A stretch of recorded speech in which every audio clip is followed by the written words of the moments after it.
హల్లెలూయా. మన ప్రభు అయిన యేసుక్రీస్తు నామములో మీకు శుభములు. తెల్లవారిందండి, మేల్కొన్నారా? 7 గంటలైంది. ఈ పాటికి మేలుకోవాలి, దేవునితో సహవాసం చేయాలి అనే ఆశ మీకు రావాలి. రండి, ఇప్పుడైనా మనందరం కలిసి అనుదిన ధ్యానంలో ఆయన వాక్యాన్ని ధ్యానిద్దాం. చిన్న ప్రార్థన. పరిశుద్ధుడా, నీకు వందనములయ్యా. మరొకసారి నీ నామంలో మేమందరము సమకూడుతున్నాము. ఎంతోమంది ఆశతో నీ మాట కొరకు అనేక దేశాల్లో, అనేక రాష్ట్రాల్లో, అనేక ప్రాంతాల్లో కనిపెడుతూ ఉదయమునని నీ సన్నిధిలో మేమందరము చేరుతుండగా మరికొందరు మరిన్ని దేశములలో నుండి ఏ సమయమైనప్పటికీ యేసయ్య మాటలు కావాలని ఆశతో కనిపెడుతుండగా మా అందరితో మాట్లాడమని క్రీస్తు నామములో అడుగుచున్నాను తండ్రి. ఆమేన్. బాగున్నారండి? మీరు ఎప్పుడైనా ఎవరి చేత అయినా మెచ్చుకొనబడ్డారా? అర్థం కాలేదా? నువ్వు బాగా వండుతావులే, మంచిగా నువ్వు మాట్లాడతావు, బాగా పాటలు పాడతావు, బాగా మాట్లాడతావు, బాగా పాటలు పాడతావు, బాగా వాయిద్యాలు వాయిస్తావు, చాలా రుచికరంగా ఆహారాన్ని సిద్ధపరుస్తావు, ఎదురుంటే సరే నువ్వు బాగా చదువుకుంటావు, నీకు చాలా జ్ఞానం ఉంది, నీకు చాలా ఓపిక, నీవు చాలా మంచోడివి, మంచిదానివి అనే మెప్పులు ఎప్పుడన్నా పొందారా? ఏంటండి అలా చెప్తారేంటి, అలా ముఖాలు పెడతారేంటి అంటే మీరు కనపడలేదు అనుకుంటున్నారా? ఖచ్చితంగా మీలో కొంతమంది ముఖాల్లో క్వశ్చన్ మార్క్ కనపడుతుంది. ఎక్కడండి మమ్మల్ని మెచ్చుకునేవారు ఎవరు ఉన్నారు, నన్ను మెచ్చుకునేవారు ఎవరు ఉన్నారు అనుకుంటున్నారు కదా. ఉంది. ప్రతి ఒక్కరిలో ఏదో ఒక ప్రత్యేకత ఉందండి. 99 విషయాలు మీలో తప్పులు పట్టుకునే వాళ్ళు ఉన్నారేమో కానీ వాళ్ళ నోటితోటే ఏదో ఒక విషయం మిమ్మల్ని మెచ్చుకోక తప్పదు. దేవుడు కనీసం ఒక్క తలాంతు కూడా ఇవ్వకుండా ఉన్నోళ్ళు ఈ లోకంలో ఎవ్వరు లేరండి. ఎన్నో ఉన్నాయి మనకి, అవన్నీ మరుగుడు పడిపోయినాయి. మనం ఎప్పుడైతే హృదయాన్ని శుద్ధి చేసుకుంటామో మనలో ఉన్న ఆ యొక్క దేవుడు పెట్టిన ఆ గుణాలు, ఆ వరాలు, ఆ ఫలాలు మనలో ఉత్పత్తి అవుతాయి. మనలో చాలామంది మెప్పులు కోరుకుంటాం. మెచ్చుకుంటున్నప్పుడు ఇతరులు మనం తగ్గించుకుంటే మంచిదే, కానీ గర్వం వచ్చేస్తుంది. చాలామందిని నేను గమనించానండి, వారు అజ్ఞాతంగా ఉన్నంతసేపు చాలా దీనులుగా ఉంటారు. వాళ్ళని కొంచెం ఎక్స్పోజ్ చేస్తే, వారికి కొంచెం అధికారం ఇస్తే, వారిని కొంచెం పైకి ఎక్కిస్తే ఇంకా పట్టుకోలేము. ఒక్కటి మాత్రం మనం గుర్తుపెట్టుకోవాలి, మనల్ని దేవుడు హెచ్చించే కొలది మనం తగ్గించుకోవడం నేర్చుకోవాలి. తను తాను తగ్గించుకునేవాడు హెచ్చించబడతాడు, హెచ్చించుకునేవాడు తగ్గించబడతాడు. ఖచ్చితంగా నీ దీనస్థితిలో ఉన్నప్పుడు, నువ్వు నమ్మకంగా ఉన్నప్పుడు, నువ్వు ప్రార్థనాపరుడుగా ఉన్నప్పుడు, నీవు దేవుని చేతుల్లో వాడబడుతున్నప్పుడు దేవుడు ఖచ్చితంగా నిన్ను హెచ్చిస్తాడు. నా జీవితంలో నేను చూస్తున్నానండి, ఒకప్పుడు ఒక అనామికుడిగా ఉన్నవాడిని ఆయన మాట విని ఆయన చెప్పిన మాటలు చేసుకుంటూ పోతుంటే దేవుడు ఎంత ఆధిక్యత నాకు ఇస్తున్నాడు, ఎంత భాగ్యం నాకు ఇస్తున్నాడు. అందుని బట్టి నేను గర్వించాను అనుకోండి, అంతే పాతాళానికి పడిపోవాల్సి వస్తుంది. అక్కడే అపాయం. మనలో ఉన్న గొప్పతనాన్ని మనుషులు పొగిడినప్పుడు మనం కేవలం ఇది దేవుని కృప వల్లనే అని గుర్తించకపోతే నష్టపోతాం. కొంతమంది జీవితాల్లో దేవుడు ఆశీర్వదిస్తున్నా కూడా ఎన్నో మంచి గుణాలు ఉన్నప్పటికీ ఏదో ఒకటి మన యొక్క బుక్కావాణి తైలములో ఏగబడితే ఏమన్నా తైలం అంతా చెడిపోయినట్టే. అలాగే నీలో చాలా మంచి ఉండి ఒక్క విషయంలో నీవు పొరపాటు చేస్తే, తప్పు చేస్తే, పాపానికి చోటిస్తే మొత్తం నీకు పాడైపోతుంది. రాజులు 2వ గ్రంథంలో ఒక 5వ అధ్యాయంలో ఒక వాక్యం చదువుతున్నాం వినండి. సిరియా రాజు సైన్యాధిపతి అయిన నయమాను అని ఒక నుండెను. సిరియా రాజు దగ్గర నయమాను అనే మనిషి పేరండి, అది అనే ఒక సైన్యాధిపతి ఉన్నాడు. అతని చేత యెహోవాయే సిరియా దేశమునకు జయము కలుగజేసి ఉండను. గనుక అతడు తన యజమానుని దృష్టికి ఘనుడై దయ పొందినవాడు ఆయన. దేవుడే అతనికి సామర్థ్యతనిచ్చాడు కాబట్టి మంచి సైన్యాధిపతిగా, పరాక్రమశాలుడుగా, రాజుగారి మెప్పును పొందినవాడిగా ఉన్నాడు. ఎక్కడి నుంచి వచ్చింది ఆ యొక్క సామర్థ్యత? ఎక్కడి నుంచి వచ్చింది ఆ జయం? దేవుడే అతన్ని వాడుకున్నాడు. దేవుడు వాడుకుంటేనే మనం దేనికైనా పనికొస్తామండి. దేవుడు హెచ్చిస్తేనే మనం దీవించబడతాం. కొన్నిసార్లు కారణం లేకుండానే దేవుడు హెచ్చిస్తాడు మనల్ని. మనం ఆయన్ని ప్రేమించకపోయినా కూడా దేవుడి ప్రణాళికలో మనం ఉండుంటాం. లేక ఎందుకో కారణమే లేదు, మనం ఆ పాట పాడితే ఎందుకో దేవుడు నన్ను ఎంతగా ప్రేమించాడు. ఆ హెచ్చించినప్పుడు ఆ సంగతి మనం గుర్తించుకోకపోతే నష్టపోతాం. అతడు మహాపరాక్రమశాలి ఉండను గనుక యజమానుడి దృష్టికి దయ పొందాడు. అతడు మహాపరాక్రమశాలి కానీ అతడు కుష్ఠిరోగి. మహాపరాక్రమశాలి బాగుంది, కానీ మా చిన్నప్పుడు కానీలు ఉండేయండి. కానీ అంటే చిల్లు, కానీ మధ్యలో ఒక చిల్లు ఉండేది. కొందరి జీవితాల్లో ఎన్నో ప్రజ్ఞలు ఉంటాయి, ఎన్నో విశేషతలు ఉంటాయి, గాని అనే మాట కూడా ఉండిపోతుంది. అది వారిని ఎదగకుండా చేస్తుంది, వారు పొందిన ఘనతను పోగొట్టుకోవడానికి కారణమవుతుంది. పల్లెటూర్లు అంటుంటారు, ఆమె చాలా ప్రేమ కలిగిందండి, భోజనాలు పిలిచి ఎంత చక్కగా ఆమె ఎన్ని రకాల భోజనాలు వండి పెడతారు, ఎంత ప్రేమగా మాట్లాడతారు. కానీ కోపం వచ్చిందంటే ఆమె కాండ్రించి ఉమ్మేస్తుందండి అన్నాడు ఒక ఆయన. కోపం రానంత వరకు మంచోడే, కోపం వచ్చినప్పుడు వెంటనే తారుమారైపోతుంది పరిస్థితి.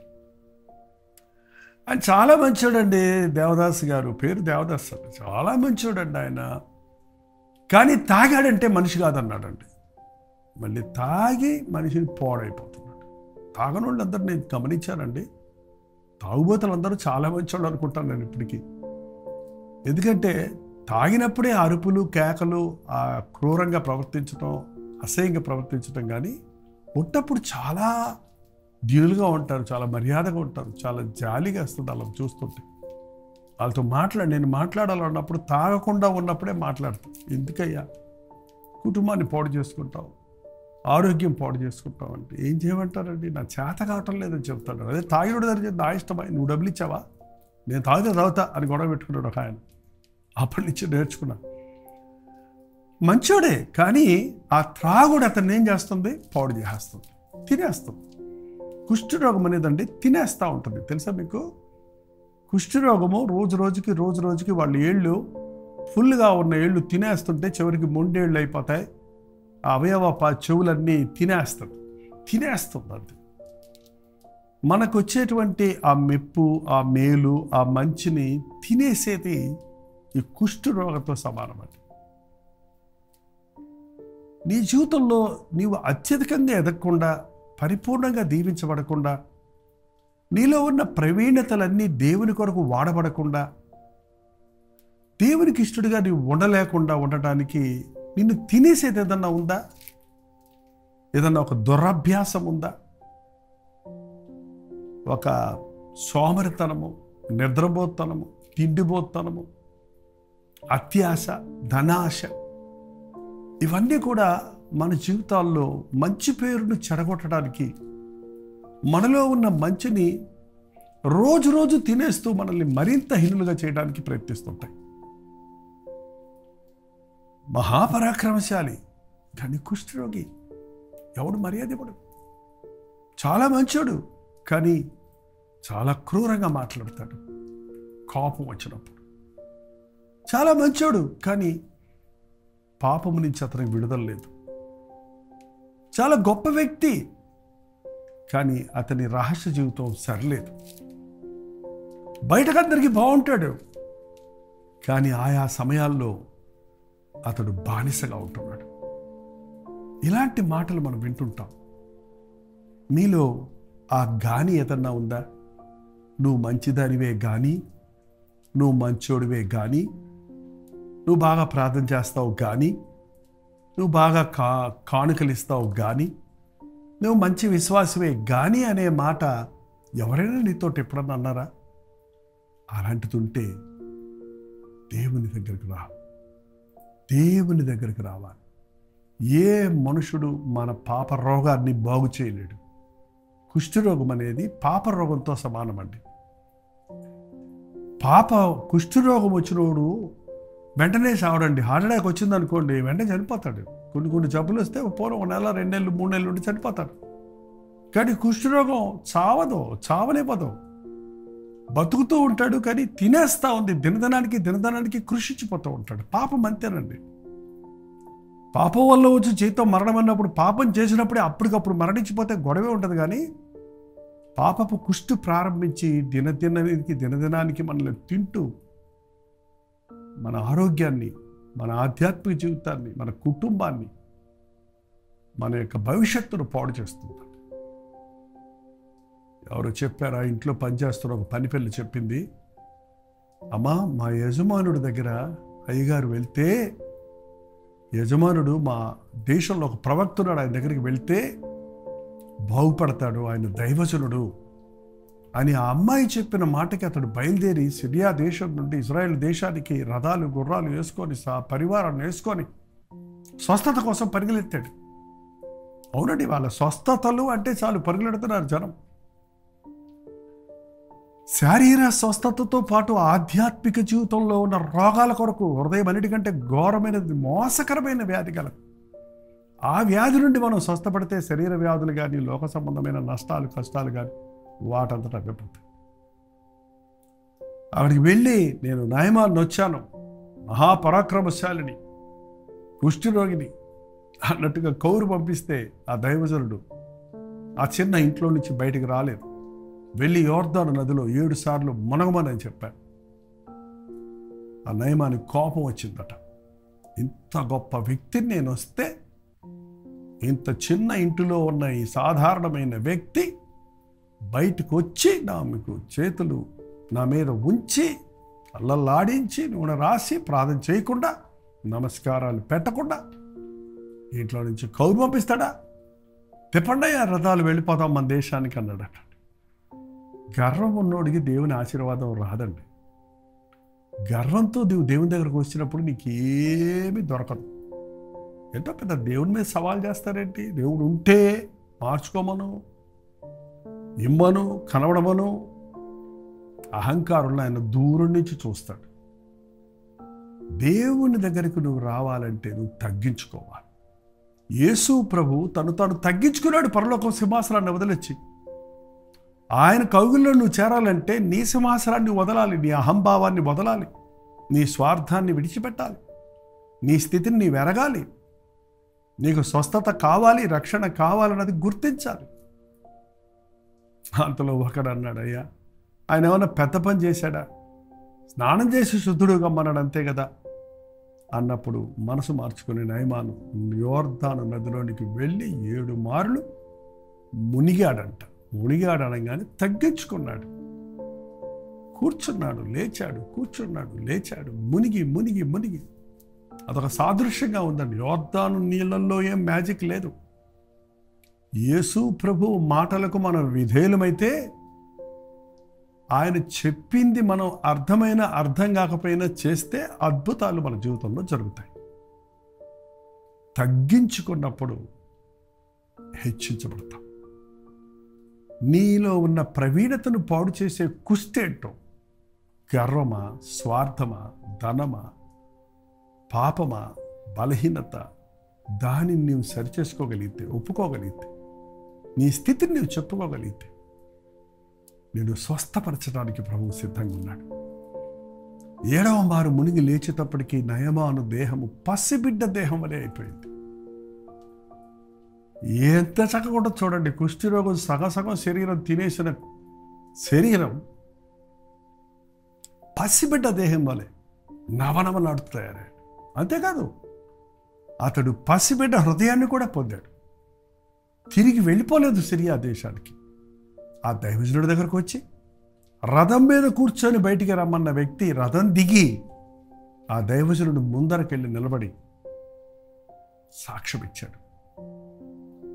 ఏదో బహుమానాలు ఇవ్వాలనుకుంటే వాటి వల్ల కాదు నీకు స్వస్థత. దేవుని మాటకు విధేయుడమైన మనని వెండిచ్చి బంగారం ఇచ్చి కానుకలు ఇచ్చి అన్నదానాలు వస్త్రదానాలు చేసి పుణ్యం తెచ్చుకుందాం అనుకుంటున్నావేమో. పాపము కొరకు పశ్చాత్తాపడకుండా దేవుని మాటకు విధేయుడు కాకుండా నిన్ను నీవు తగ్గించుకోకుండా దేవుని చేత హెచ్చించబడలేవు, దీవించబడలేవు. నయమాను స్వస్థత నొంది తన దేశానికి తిరిగి వెళ్ళినట్లుగా ప్రభు దగ్గరకు వచ్చిన ప్రతి ఒక్కరూ తగ్గించుకొని వచ్చినప్పుడు వారు స్వస్థత పొంది క్షమాపణ పొంది సమాధానంతో వెళ్ళిన విషయాలు మత్తయి, మార్కు, లూకా, యోహాను సువార్తల్లో కుప్పలు తెప్పలుగా మనం చదవచ్చు.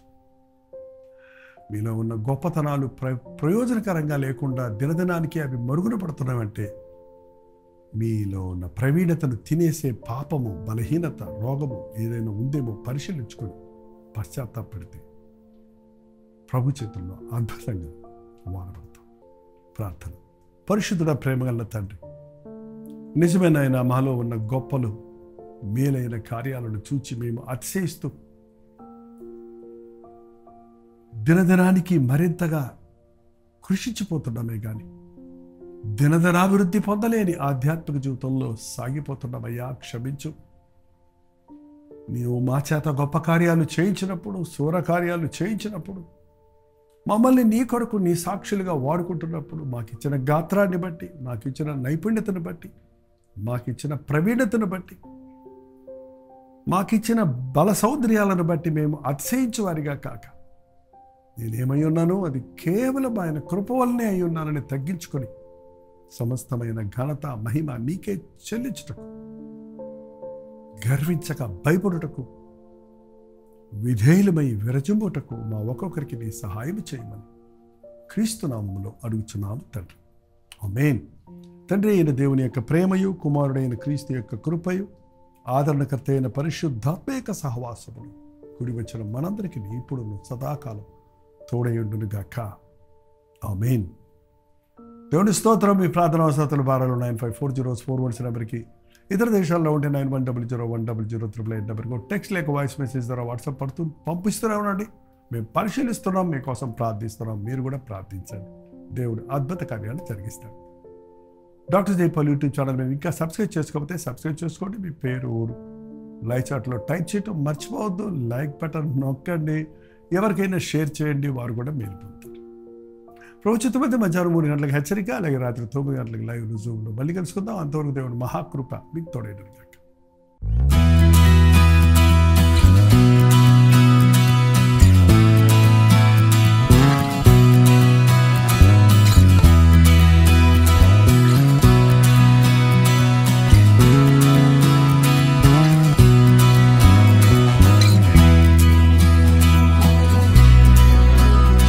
హల్లెలూయా. ఢిల్లీ పరిసర ప్రాంతాల్లో ఉన్న వారికి శుభవార్త.